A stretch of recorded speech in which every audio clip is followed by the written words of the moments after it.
We've been looking En las últimas sesiones hemos estado examinando algunos principios básicos que estamos tratando de recolectar de los primeros capítulos de la Biblia. La Biblia es el único libro en todo el mundo que ha sido escrito por el Dios Todopoderoso a través de los hombres. Muchos cristianos dicen creer eso, pero si realmente lo creyeran, lo estudiarían, intentarían entender lo que Dios dice.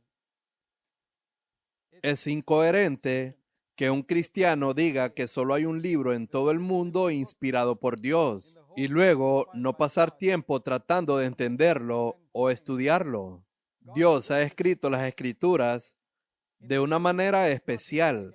No está escrito como cualquier otro libro. La Biblia dice en Proverbios 25, verso 1, que la gloria de Dios es encubrir un asunto, pero honra del rey es escudriñarlo. Así que Dios en su gloria ha ocultado una serie de verdades, revelaciones divinas, dentro de las páginas de las Escrituras. Y si eres un rey en Cristo, es tu gloria buscarlas y encontrarlas. Hay ciertas verdades que no puedes encontrar en la superficie de la Biblia.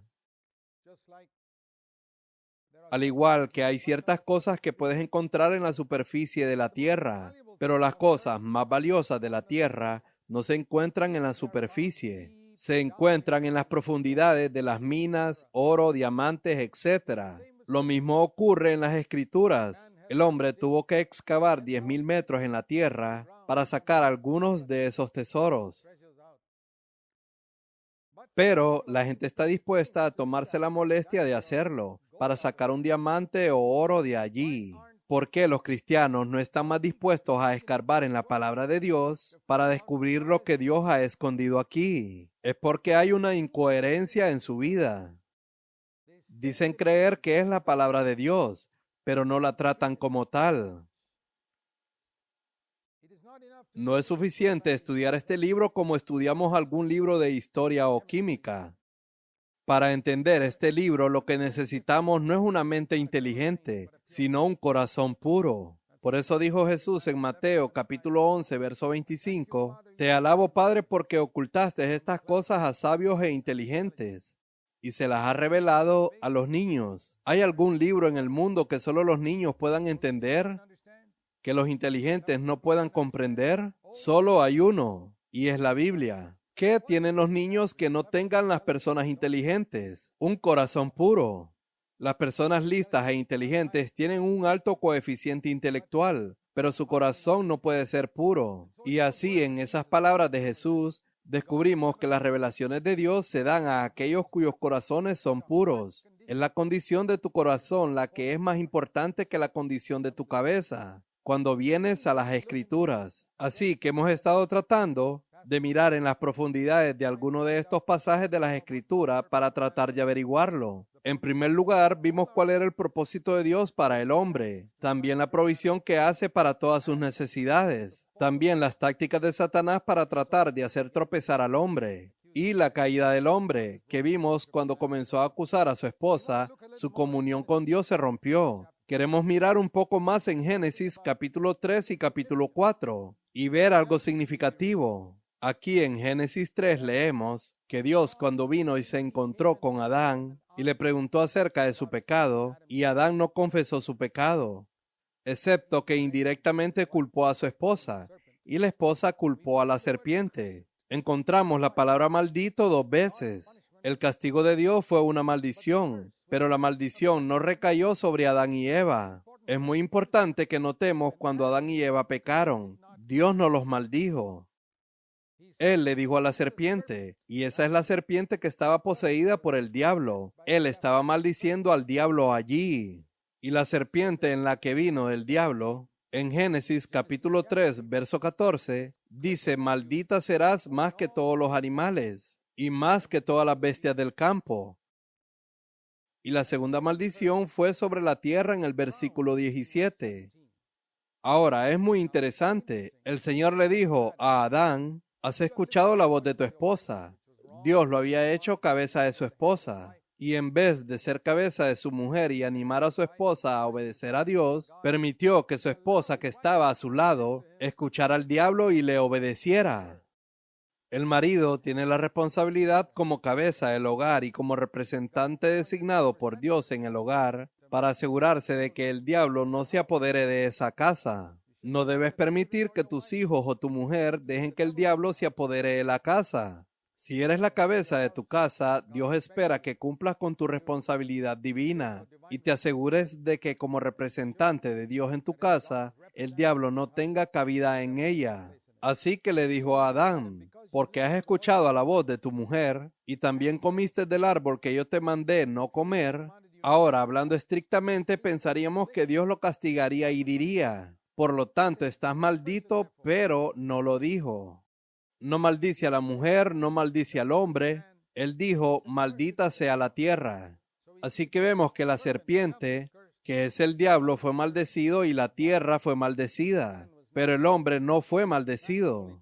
Al hombre solo se le dijo que tendría que trabajar muy duro ahora en el futuro. Transpirar, espinas y cardos saldrían de la tierra.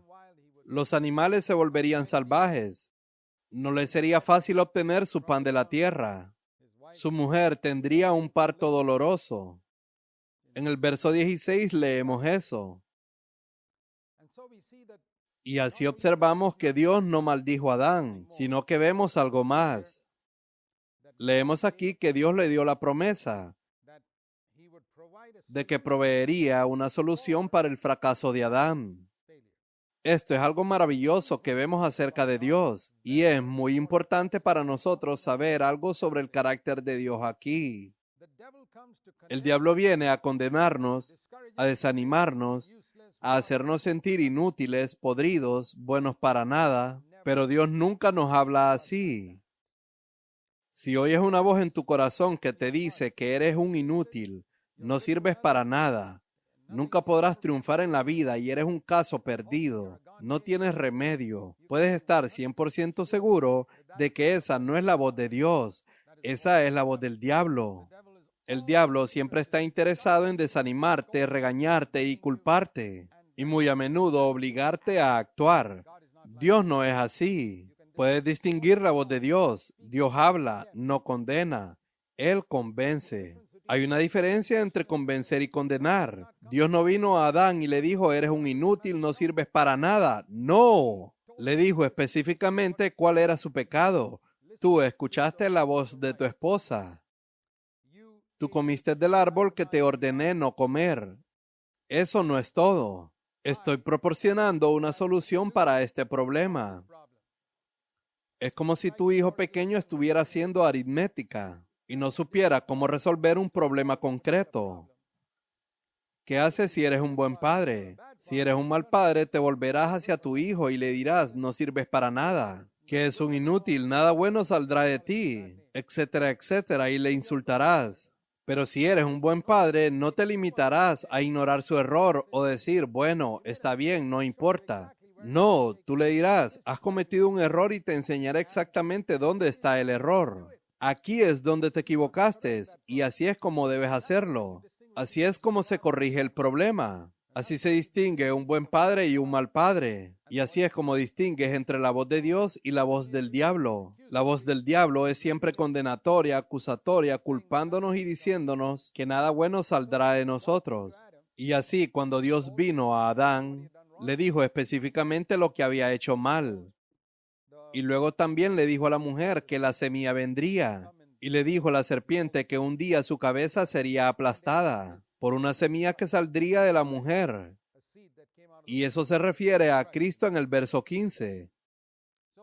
Así que es muy interesante ver que Dios habla de la solución antes de hablar a la mujer y al hombre de su pecado. De otra manera, se hubiera desanimado tanto. ¿No es maravilloso ver que la solución se menciona en el verso 15? Y entonces Dios habla a la mujer y la convence y le dice cómo va a ser castigada por su pecado. Y luego le dice al hombre cómo va a ser castigado por su pecado.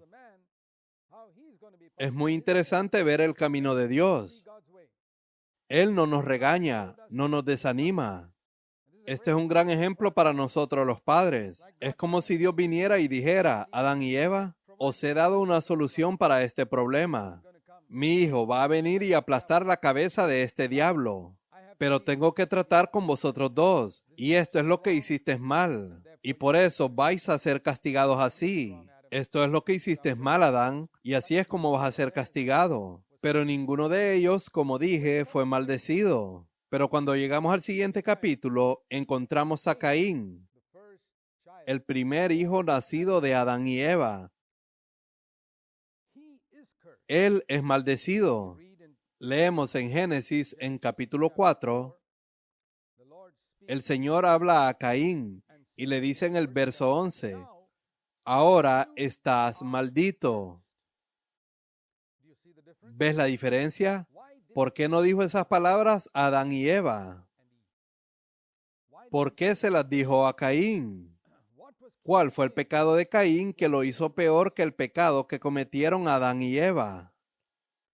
Quiero decir mucho peor, porque cuando ves el contraste en un caso, Dios maldijo la tierra y a la serpiente, pero en el otro caso, maldice a la persona misma. Es muy importante ver el pecado en Génesis 3 y el pecado en Génesis 4. Llamémoslo pecados de Génesis 3 y pecados de Génesis 4. ¿Cuál es la gran diferencia? Porque en eso podemos aprender algo nosotros mismos. ¿Por qué intentamos comprender los principios de Dios? ¿Por qué hablamos tanto del pecado? Porque todos los problemas que han surgido en el mundo se deben básicamente al pecado. Por ejemplo, hay mucha gente predicando hoy sobre la prosperidad financiera material. Dicen que un hombre pobre, eso es lo primero que necesita. Y Dios promete que te hará próspero. Y luego hay mucha gente que habla de la curación física. Dicen que un hombre enfermo lo primero que necesita es curación. Pero ¿sabes cuál es la causa de toda esta angustia financiera y enfermedad? En última instancia, esta es la raíz. Es el pecado. Si te limitas a cortar el fruto y no te ocupas de la raíz, no vas a resolver el problema. Tal vez resuelvas dos problemas, salud y pobreza. Pero hay otros 101 problemas que vienen de esa raíz del pecado. Y la Biblia no comienza diciéndonos cómo la enfermedad y la pobreza llegaron al mundo, sino cómo el pecado llegó al mundo. Esos son los primeros capítulos del Antiguo Testamento. Y en el primer capítulo del Nuevo Testamento encontramos la solución en la primera promesa del Nuevo Testamento. Y esta es que el ángel le dice a José en Mateo 1, verso 21, le pondrás por nombre Jesús, porque él salvará a su pueblo de sus pecados. ¿Qué significa la palabra Jesús? Alguien ha venido a salvarnos de nuestros pecados, no de la pobreza y de la enfermedad en primer lugar, sino para tratar con la raíz, como lo dijo Juan el Bautista en el capítulo 3 de Mateo. Ya el hacha está puesta a la raíz. Jesús no vino con un par de tijeras para cortar los problemas de la pobreza y la enfermedad. No, vino con un hacha para tratar la raíz del problema, que está justo en el fondo, y eso es el pecado. Y por eso necesitamos ver el origen del pecado, porque de esa raíz han venido todos los problemas del hombre. Todas las peleas, riñas, divorcios, guerras y hambrunas, terremotos y toda cosa miserable que se te ocurre en esta tierra. ¿Cuál es la causa fundamental? El pecado del hombre. Y eso no se trata en tu vida, porque puedes tener una solución temporal a ciertos problemas. Pero si solo te ocupas de esas cosas y no te has ocupado de la raíz, básicamente no resuelves realmente tu problema. Y todavía puedes ser bendecido de estas maneras y estar eternamente separado de Dios en el infierno. Puedes ser bendecido con prosperidad, puedes ser bendecido con salud y aún así ir al infierno. Pero si eres salvo del pecado, nunca podrás ir al infierno, aunque seas pobre y aunque estés enfermo. Eliseo estaba enfermo y murió de la enfermedad que él tenía. Lo leemos en 2 de Reyes, capítulo 13, el gran profeta. Pero fue al cielo porque no pecó. Había tratado con el pecado en su vida. Así que vemos aquí dos tipos de pecados, en Génesis 3 y Génesis 4. Y tenemos que tratar de entender la diferencia entre los dos, para que podamos ver por qué uno es más grave que el otro. La diferencia es esta. Cuando Eva pecó, solo se hizo daño a sí misma. Ella murió, Su contacto con Dios desapareció. Su cuerpo comenzó a descomponerse. Su espíritu murió y su alma se oscureció. Cuando Adán pecó, también pecó solo contra sí mismo. Su espíritu murió, su mente se oscureció y su cuerpo comenzó a descomponerse. El contacto con Dios desapareció. Ese es el tipo de pecado de Génesis 3. Pecados en los que solo te haces daño a ti mismo. Por ejemplo, te emborrachas, o eres drogadicto, o fumas cigarrillos, o ves películas pornográficas. Te haces daño a ti mismo. Realmente estás en ese acto. No haces daño a nadie más. Como resultado de ese acto puedes ir y herir a otros. Eso es otra cosa. Pero en ese caso en sí, solo te haces daño a ti mismo. Pero hay otros pecados, y ese es el pecado que leemos en Génesis 4, en el que haces daño a otra persona. Caín estaba celoso de su hermano Abel e hizo algo para dañarlo, para lastimarlo.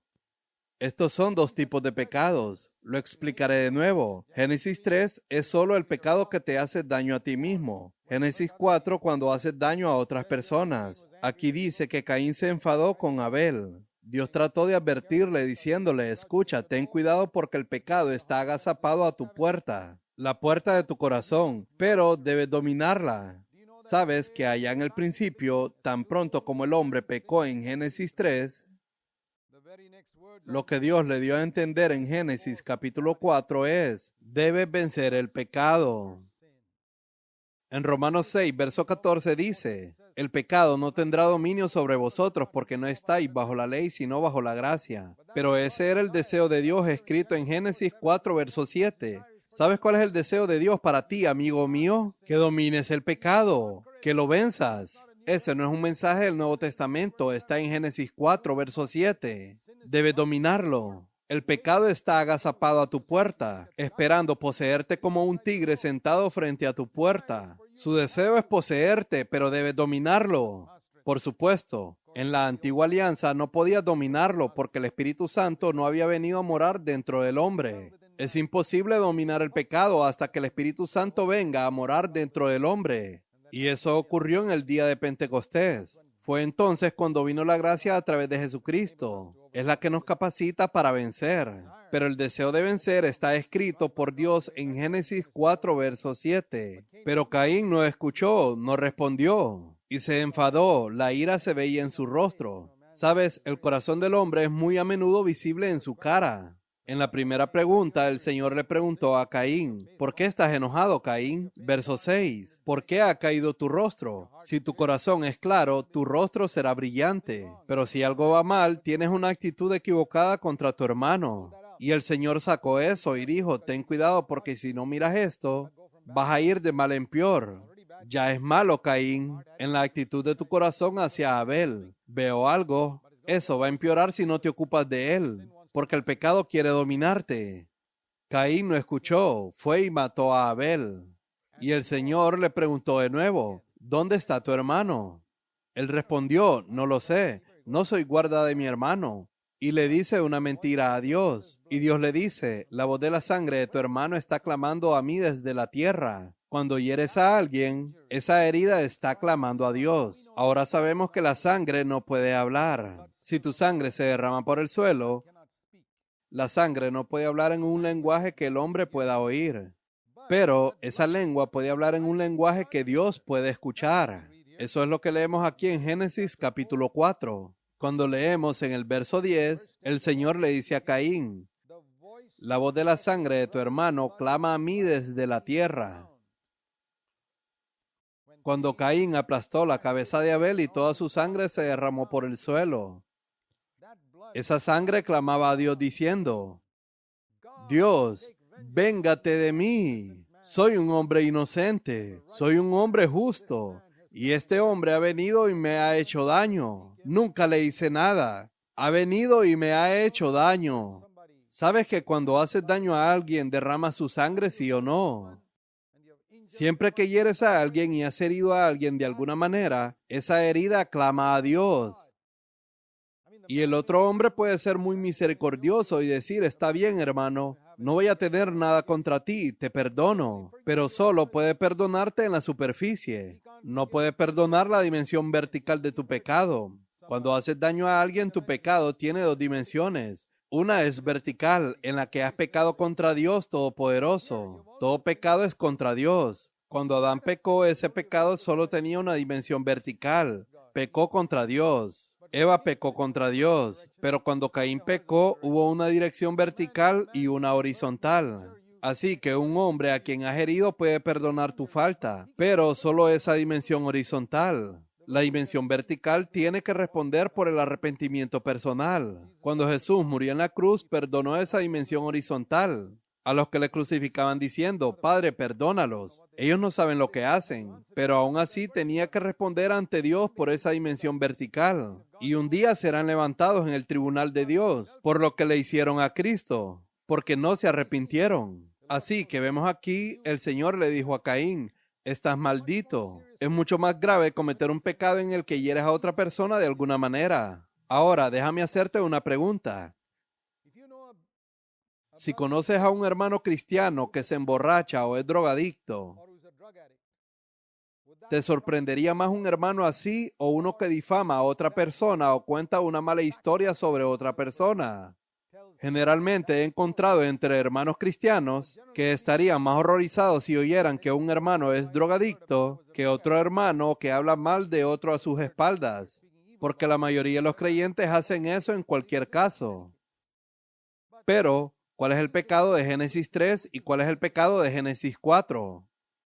Si eres drogadicto, te estás haciendo daño tú mismo. Eso es pecado sin duda, pero es el tipo de pecado de Génesis 3, en el que solo te haces daño a ti mismo. Pero cuando hablas mal de otra persona, estás hiriendo a otra persona. Le estás robando su reputación. Le estás haciendo daño como Caín hizo con Abel. Eso es más grave. Pero como la gente no ha estudiado la Biblia, ellos no saben que el chisme, la murmuración y hablar mal es un pecado. No consideran que la acusación sea un pecado. No piensan en llevar a la gente a los tribunales como un pecado. No consideran pecado nada que haga daño a otra persona. Los creyentes son tremendamente culpables de cometer pecados en los que hieren a otros. Te digo que el drogadicto es 1000 veces mejor que tú, que murmuras y chismorreas y hablas mal de los demás. ¿Lo sabías? Hay una maldición sobre aquellos que dañan a los demás. Y esa es la razón por la que muchos creyentes no crecen espiritualmente, porque han pecado contra otra persona y siguen haciéndolo.